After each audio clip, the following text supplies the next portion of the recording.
Hello and welcome everyone. Thank you very much for tuning in. This is a screencast-o-matic presentation and recording for the part of the lesson that has us looking at Joe Biden's incoming presidency.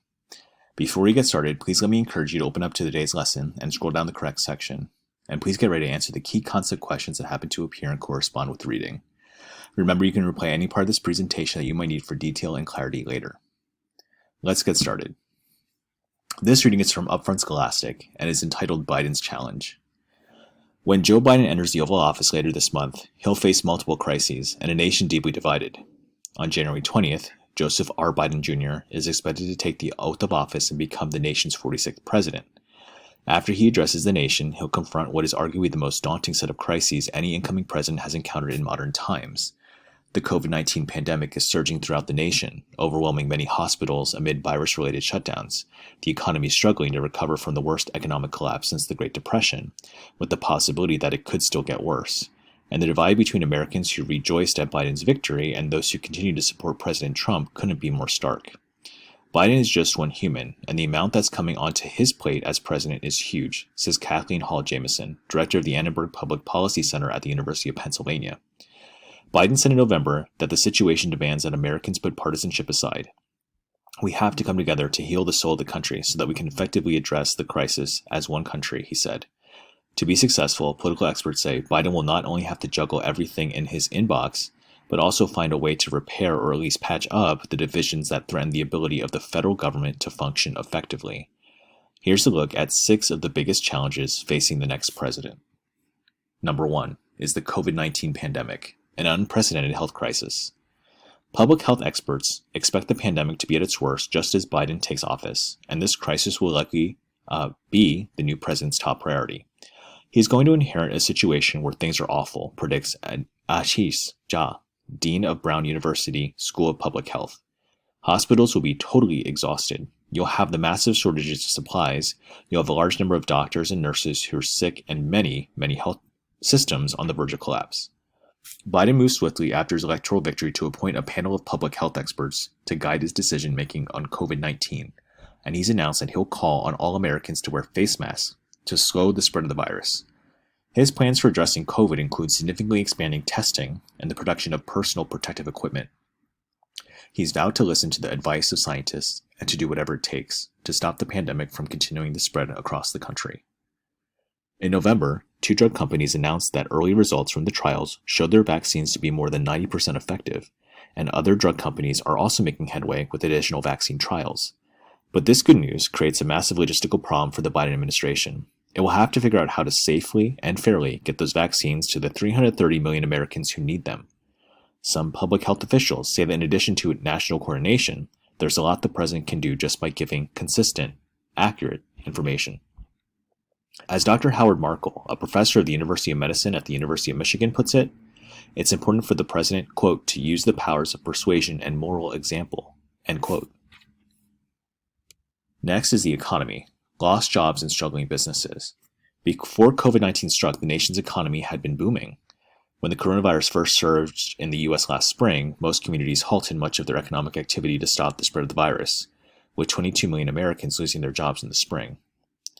After the massive initial plunge, there were signs of recovery, including the return to millions of jobs, but we're a long way away from a healthy economy, experts say, and the pandemic's resurgence this fall prompted new closures.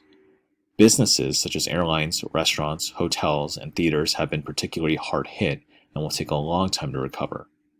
The basic problem is that we put the economy into medically induced coma, says David Wessel, director of the Hutchins Center of Fiscal and Monetary Policy at the Brookings Institution. Quote, Biden's economic problem is COVID. Get the pandemic under control, and you pretty much address the problem, end quote. Beyond trying to get people back to work, Biden has a broader economic agenda. He wants to spend big on infrastructure, healthcare, tackling climate change, and investing in science and technology research. But to fund these initiatives, he'll likely seek to raise taxes on the wealthiest Americans and on corporations. But to make that happen, he'll need to get legislation through a closely divided Congress. Next is number 3, climate change and the environment. Addressing a global crisis.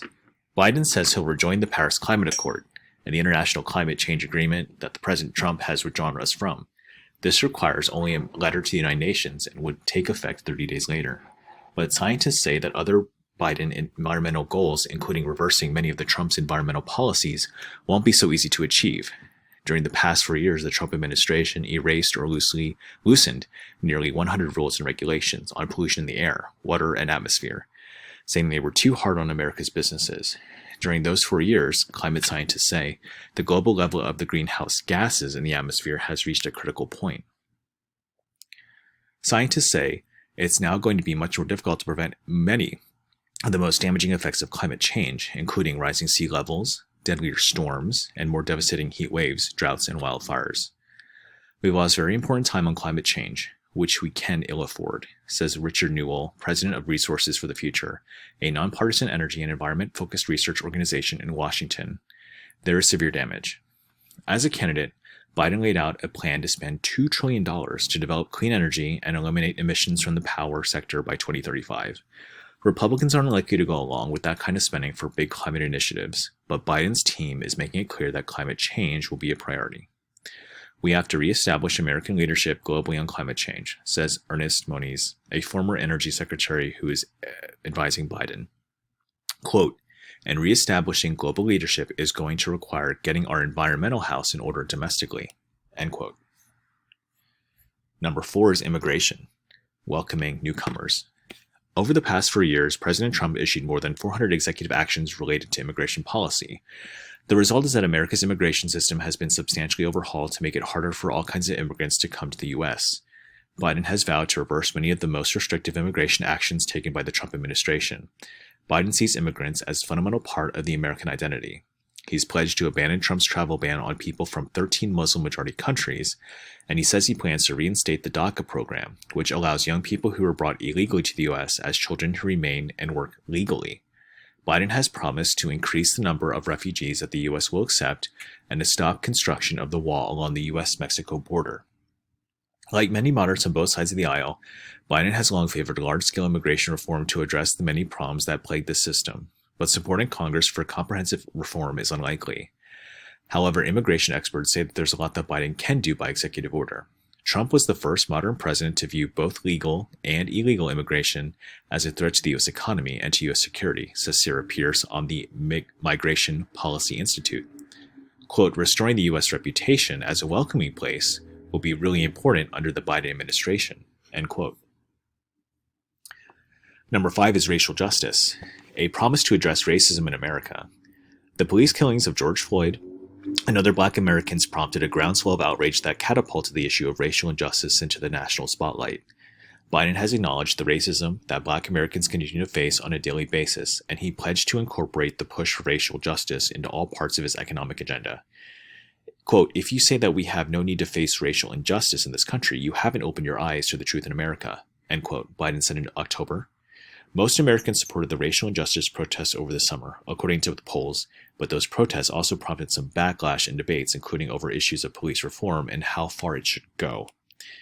Biden's solid support among Black voters, 87% voted for him, according to the exit polls, helped the former vice president win the White House, and now many voters, both Black and white, expect him to follow through on promises to address their concerns over racism in America.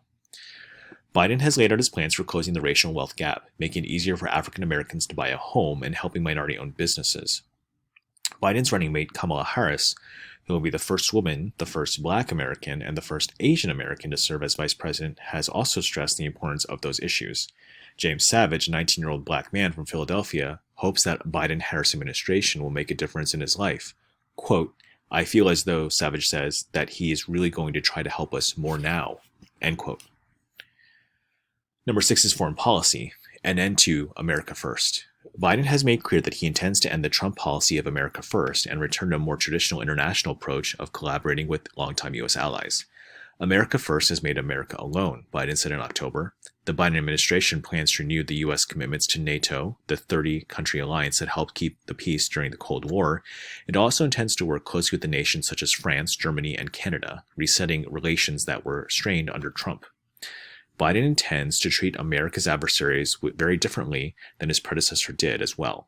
He hopes to resurrect the 2015 Iran nuclear deal that Trump pulled the U.S. out of in 2018, as long as Iran agrees to once again comply with its terms. The US relationship with China is more tense now than it has been in a long time. Biden will need to find a way to work with China, which is the world's second largest economy, on trade issues such as addressing the nuclear threat from North Korea, which remains despite President Trump's efforts to broker a deal with North Korea's dictator Kim Jong-un. Many foreign policy experts worry that America's withdrawal in the past few years from its traditional global leadership role has left a power vacuum and raised concerns among other nations about America's reliability. Quote, "You'll see a style of foreign policy that is more cooperative and less it alone," Richard Haas, president of Council on Foreign Relations, predicts about the Biden administration. Haas adds that one of the biggest changes we can expect in the attitude of the U.S. forward is the rest of the world. That's especially important as nations confront a global pandemic and an economic crisis. Leadership is about persuasion, Haas says, so tone matters because we want to persuade others to work with us. So as you guys can see, there's a plethora of challenges awaiting the new incoming president of the United States. One thing is for sure, with the electoral process in the rear view, one can only hope and assume the best for whoever is president of the United States, and for the country moving forward with all these challenges in mind, hoping that we can take them on and succeed. Because when presidents succeed, we all succeed. Thank you very much for tuning in, and good luck with completing the rest of the lesson.